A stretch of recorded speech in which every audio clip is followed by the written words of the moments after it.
ಸದಸ್ಯರಾಗಿರುವಂಥ ಶ್ರೀ ಸನ್ಮಾನ್ಯ ರಮೇಶ್ ಜಿಗ್ನೇಶ್ ಸಾಹೇಬರು, ನೀವು ರೈಟ್ ಸಮಾಜದವರು ಓಟ್ ಹಾಕೇ ಇಲ್ಲ ಅನ್ನುವಂಥ ಒಂದು ಮಾತು ಹೇಳುತ್ತಾ ಇವತ್ತು ಅದನ್ನು ಖಂಡಿಸಿ ಕನ್ನಡ ರಾಜ್ಯ ದಲಿತ ಸಂಘರ್ಷ ಸಮಿತಿ ತಾಲೂಕು ಶಾಖೆ ಇಂಡಿ ವತಿಯಿಂದ ಇವತ್ತು ನಾವು ಸುದ್ದಿಗೋಷ್ಠಿ ಕರೆಯಲಾಗಿದೆ.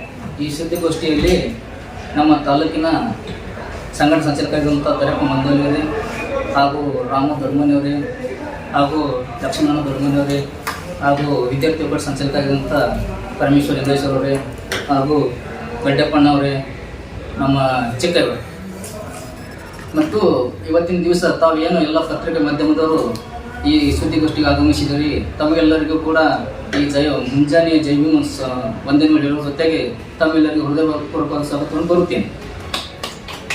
ಇವತ್ತಿನ ದಿವಸ ಏನಪ್ಪ ಅಂದ್ರೆ ಸನ್ಮಾನ್ಯ ರಮೇಶ್ ಜಿಗ್ನೇಶ್ ಸಾಹೇಬರು ನಮ್ಮ ಲೋಕಸಭಾ ಅಭ್ಯರ್ಥಿ ಅವ್ರು ಏನಪ್ಪ ಅಂದ್ರೆ ರೈಟ್ ಲೆಫ್ಟ್ ಅಂದ್ರೆ ಏನು, ಇದ್ರದ್ದೊಂದು ತತ್ವ ಹೇಳ್ಬಿಡ್ತೀನಿ ನಿಮ್ಗೆ ತಮಗೆ.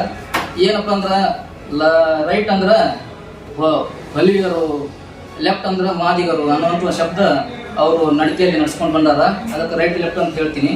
ಅದಕ್ಕೆ ಮೊನ್ನೆ ಪತ್ರಿಕೆಯವರು ಒಂದು ಕ್ವಶನ್ ಮಾಡಿದ ತಕ್ಷಣ ಬಾಬಾ ಸಾಹೇಬ್ ಅಮಿತ್ ಶಾ ಅವರು ಅವಮಾನ ಮಾಡ್ಯಾರ, ಅದಕ್ಕೆ ನೀವು ಮಾತಾಡಿಲ್ಲ, ದಲಿತರು ನಿಮ್ಮ ಯಾರು ರಚಿಗೆದ್ದಾರ, ಅದಕ್ಕೆ ನೀವು ರಾಜೀನಾಮೆ ಕೊಡಬೇಕಂತ ಅನ್ಲತ್ತಾರ ಅಂತೇಳಿ ಪರಿಸರದವ್ರು ಕೇಳಿದ ತಕ್ಷಣ ಜಿಗ್ನೇಶ್ ಸಾಹೇಬ್ರು ಏನು ಹೇಳ್ತಾರಪ್ಪ ಅಂದ್ರೆ, ಇಲ್ಲ ಅವರು ನನಗೆ ಓಟೆ ಹಾಕೇ ಇಲ್ಲ, ನನ್ನ ಮೇಲೆ ಅವ್ರದ್ದು ಏನು ಅಧಿಕಾರ ಅದ, ನನ್ನ ಬಗ್ಗೆ ಏನು ರಾಜೀನಾಮೆ ಕೇಳೋಕೆ ಅವ್ರದ್ದೇನು ಹತ್ತದ ಅನ್ನೋಂತ ಹೇಳ್ತಾರ.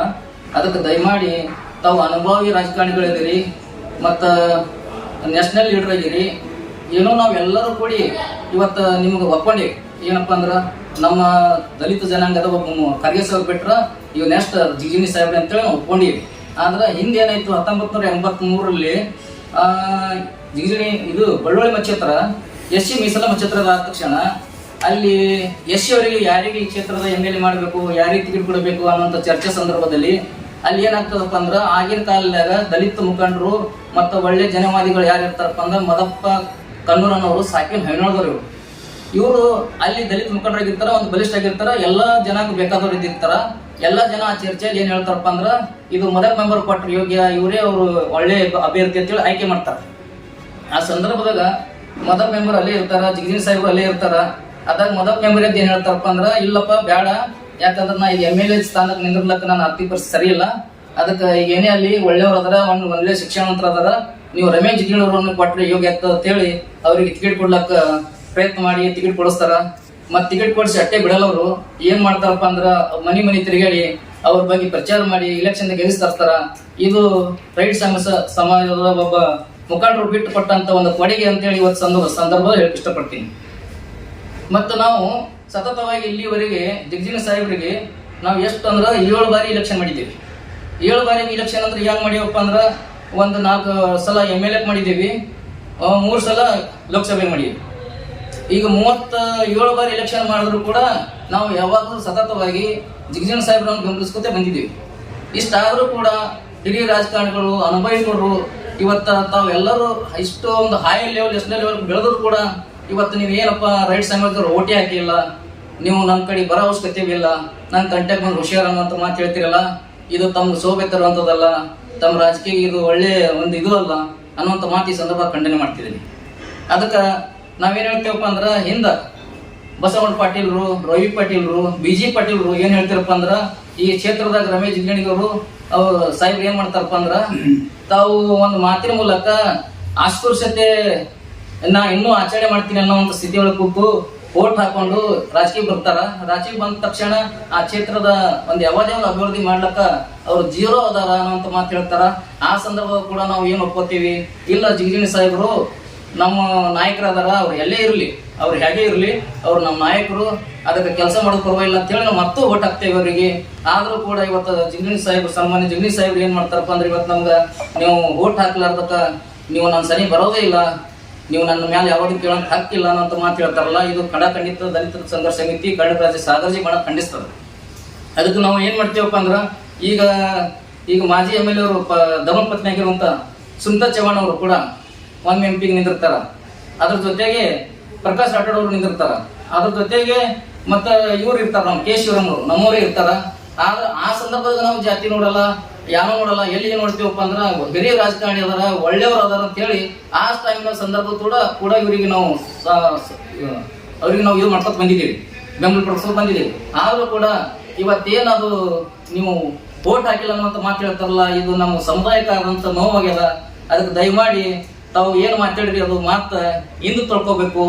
ಮತ್ತು ಸಾಮೂಹಿಕವಾಗಿ ಈ ಸಮುದಾಯಕ್ಕೆ ಮಾತಾಡೋದ್ರ ಬಗ್ಗೆ ತಾವು ಬಹಿರಂಗವಾಗಿ ಕ್ಷಮೆ ಕೇಳಬೇಕು ಅಂತೇಳಿ ಇವತ್ತಿನ ಸಂದರ್ಭದಾಗ ಹೇಳಕ್ ಇಷ್ಟಪಡ್ತೀನಿ. ಮತ್ತೆ ಏನಾಗ್ಯದಪ್ಪ ಅಂದ್ರೆ ಬಾಬಾ ಸಾಹೇಬರಿಗೆ ಭಾರತ ರತ್ನ ಪ್ರಶಸ್ತಿ ಅದು ಬಿಜೆಪಿಯವ್ರಿಗೆ ಏನೂ ಸಂಬಂಧ ಇಲ್ಲ. ಅವ್ರು ಬಿಜೆಪಿಯವ್ರು ಕೊಟ್ಟೇ ಇಲ್ಲ. ಅದು ಬಾಬಾ ಸಾಹೇಬರಿಗೆ ಅವರ ಭಾರತ ರತ್ನ ಪ್ರಶಸ್ತಿ ಯಾರು ಕೊಟ್ಟಾರಪ್ಪ ಅಂದ್ರ ಅವಾಗ ವಿ ಪಿ ಸಿಂಗ್ ಅವರು ಸರ್ಕಾರದಲ್ಲಿ ವಿ ಪಿ ಸಿಂಗ್ ಅವರು ಇರ್ತಾರೆ ಪ್ರಧಾನಮಂತ್ರಿ. ಆ ಟೈಮ್ನಾಗ ರಾಮ್ ವಿಲಾಸ್ ಪಾಸ್ವಾನ್ ಅವರು ಕೂಡ ಏನ್ ಮಾಡ್ತಾರಪ್ಪ ಅಂದ್ರ ತಮ್ಮ ಶಕ್ತಿ ಪ್ರದರ್ಶನ ಮಾಡಿ ತಾವು ಸತತ ಪ್ರಯತ್ನ ಫಲವಾಗಿ ಡಾಕ್ಟರ್ ಬಾಬಾ ಸಾಹೇಬ್ ಅಂಬೇಡ್ಕರ್ ಅವರಿಗೆ ಭಾರತ ರತ್ನ ಪ್ರಶಸ್ತಿ ಬರ್ತದ. ಇದು ಕೊಡುಗೆ ಸಲ್ಲಬೇಕಾದ್ರ ರಾಮ್ ವಿಲಾಸ್ ಪಾಸ್ವಾನ್ ಸಾಹೇಬ್ ಸಲ್ತದ, ಇದು ಬಿಜೆಪಿ ಅವರಿಗಲ್ಲ ಅನ್ನೋ ಮಾತು ಕೂಡ ಈ ಸಂದರ್ಭದಲ್ಲಿ ಹೇಳಕ್ ಇಷ್ಟಪಡ್ತೀನಿ. ಅದಕ್ಕೆ ಏನಾಗ್ತದಪ್ಪ ಅಂದ್ರ ಈಗ ನಾವು ನೀವು ಓಟ್ ಹಾಕೊಂಡು ಇವ್ ದಿಲ್ಲಿ ಮಟ್ಟದಾಗ ನ್ಯಾಷನಲ್ ಮಟ್ಟದಾಗ ರಾಜಕಾರಣಿಗಳಾಗಿದ್ದೀರಿ. ಆದ್ರೆ ಇಲ್ಲಿ ನಾವು ಹಳ್ಳಿ ಮಟ್ಟದಾಗ ಹೆಂಗಿದ್ದೇವಪ್ಪ ಅಂದ್ರ ಲೆಫ್ಟ್ ರೈಟ್ ಒಂದು ಅಣ್ಣ ತಮ್ಮರ ಅನ್ನಂಗ ಸೌಮ್ಯ ಭಾವನೆಯಿಂದ ಒಂದು ಒಳ್ಳೆಯ ಇದರಿಂದ ನಾವು ಹೊಂದಾಣಿಕೆಯಾಗಿ ಊರಾಗ ಬಾಳ್ವೆ ಮಾಡ್ತೀವಿ.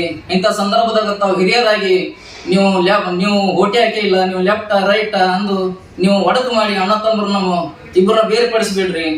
ದಯಮಾಡಿ ತಾವು ಏನಪ್ಪಾ ಅಂದ್ರ ತಾವು ಏನ್ ಅಂದಿದ್ದೀರಿ ಅದು ಕೂಡ್ಲೆ ತಾವು ಈ ಮಾತ ಹಿಂದ್ ತಕ್ಕೋಬೇಕು. ಮತ್ತ ಕೂಡಲೇ ಸಮುದಾಯಕ್ಕೆ ಸಮಯ ಕೇಳಬೇಕು. ಇಲ್ಲವಾದಲ್ಲಿ ನಾವು ಏನ್ ಮಾಡ್ತೀವಪ್ಪ ಅಂದ್ರ ತಾಲೂಕಾದ್ಯಂತ ಜಿಲ್ಲೆವಾದಂತ ಉಗ್ರವಾದ ಹೋರಾಟ ಮಾಡ್ತೀವಿ ಅಂತ ಮಾತು ಕೂಡ ಈ ಸಂದರ್ಭ ಹೇಳಕ್ ಇಷ್ಟಪಡ್ತೀನಿ. ಈಗ ಅಮಿತ್ ಶಾ ಅವರು ಅವತ್ತ ಒಂದು ಮಾತಂದ್ರು, ಬಾಬಾ ಸಾಹೇಬ್ ಅನ್ಬಾರ್ದು, ಅದು ಅಂದ್ರ ಅದೇ ಬದ್ಲಿ ದೇವ್ರ ಹೆಸರು ಅಂದ್ರ ನಿಮ್ಗೆ 7 ಜನಕ್ಕೆ ಆಗಷ್ಟು ಪುಣ್ಯ ಪ್ರಾಪ್ತಿ ಆಗ್ತಿರ್ತಿತ್ತು, ಮೋಕ್ಷ ಸಿಗ್ತಿತ್ತು ಅಂದ್ರು. ಆ ಸಂದರ್ಭ ತಾವು ಕೂಡ ಅಲ್ಲಿ ಆ ಒಂದು ಸಭೆಯಲ್ಲಿ ಇರ್ತೀರಿ. ಅವಾಗ ಎದ್ದು ನಿಂತು ತಾವು ಅದನ್ನು ಅಲ್ಲಗಳಿದ್ರ ಅವ್ರಿಗೆ ವಿರೋಧ ವ್ಯಕ್ತಪಡಿಸಿದ್ರ. ಇವತ್ತು ನಮ್ಮ ರಾಜಕಾರಣಿ ನಮ್ಮ ಸಾಹೇಬರು ನಮ್ಮ ಸನ್ಮಾನ ಜಿಜ್ಜನ್ ಸಾಹೇಬರು ನಮ್ಮವ್ರ ಹತ್ರ ನಾವು ರಾಜ್ಯಾರೋಷ ಹೇಳ್ಕೊತಿದ್ದೀವಿ. ಆ ಸಂದರ್ಭ ಕೂಡ ತಾವು ಏನೂ ಮಾಡ್ಲಿಲ್ಲ, ಅದು ಕೂಡ ನಮ್ಗೆ ನೋವಾಗ್ತದ. ಅದಕ್ಕೆ ದಯಮಾಡಿ ಏನಪ್ಪ ಅಂದ್ರೆ ಹಳ್ಳಿ ಮಟ್ಟದಾಗ ಈಗ ಲೆಫ್ಟ್ ರೈಟ್ ಅಣ್ಣ ತಮ್ಮರ ಭಾವನೆ ಇದೆ ನೀವಿದ್ದೀವಲ್ಲ, ನಮ್ಮನ್ನು ನೀವು ಯಾವುದೇ ರೀತಿ ಕೆಳಕಾಗಿ ಮಾತಾಡಿ ಇಲ್ಲ ನನಗೆ ರಾಜಕೀಯ ಉಪಯೋಗ ಮಾಡಿಕೊಂಡು ಸಮಾಜ ಉಳಿಯುವಂಥ ಕೆಲಸ ಮಾಡಬಾರ್ದು. ಒಂದ್ ವೇಳೆ ತಾವು ಏನಾದರೂ ಈ ಸ್ಥಿತಿ ಮಾಡಿದ್ರ ಹಳ್ಳಿ ಒಳಗ ವೈಷಮ್ಯ ಭಾವನೆ ಹುಡ್ತಾವ. ಅದಕ್ಕೆ ದಯಮಾಡಿ ನೀವು ಮುಂದಿನ ದಿನಮಾನದಾಗ ಈಗ ನಮ್ಗೆ ಕೆಲವೊಂದು 7 ದಿನಗಳ ಕಾಲಾವಕಾಶ ತಮ್ಗೆ ಕೊಡ್ತಿದ್ದೇವೆ. 7 ದಿನಗಳಲ್ಲಿ ತಾವು ಮಾತಾಡಿದ ಮಾತುಗಳು ಮರಳಿ ಪಡ್ಕೋಬೇಕು. ಒಂದ್ ವೇಳೆ ಪಡ್ಕೋದೇ ಇದ್ದಲ್ಲಿ ಈ ಸಮಾಜಕ್ಕೆ ಸಾರ್ವಜನಿಕವಾಗಿ ಕ್ಷಮೆ ಕೇಳದಿದ್ದಲ್ಲಿ ನಾವು ಕರ್ನಾಟಕ ರಾಜ್ಯ ದಲಿತ ಸಂಘರ್ಷ ಸಮಿತಿಯವರು ಮತ್ತು ನಾವು ಎಲ್ಲರೂ ಒಕ್ಕೂಟಗೊಂಡು ಏನ್ ಮಾಡ್ತೀವಪ್ಪ ಅಂದ್ರೆ ತಾಲೂಕಾದ್ಯಂತ ಜಿಲ್ಲೆಯಾದಂತ ಉಗ್ರವಾದ ಹೋರಾಟ ಮಾಡ್ತೀವಿ. ಅದಕ್ಕೆ ತಾವು ತಕ್ಷಣವೇ ಕ್ಷಮೆ ಕೇಳಬೇಕು ಅನ್ನುವಂಥ ಮಾತು ಇಲ್ಲಿ ಈ ಸಂದರ್ಭದ ಹೇಳಿ ಇವತ್ತೇನು ನಮ್ಮ ಪತ್ರಿಕಾಗೋಷ್ಠಿಗೆ ತಾವೆಲ್ಲರೂ ಆಗಮಿಸಿದಿರಿ. ರಮೇಶ್ ನಿಂಬಳ್ಕರ, ಇಂಡಿ ತಾಲೂಕಾ ಸಂಚಾಲಕರು, ಇಂಡಿ.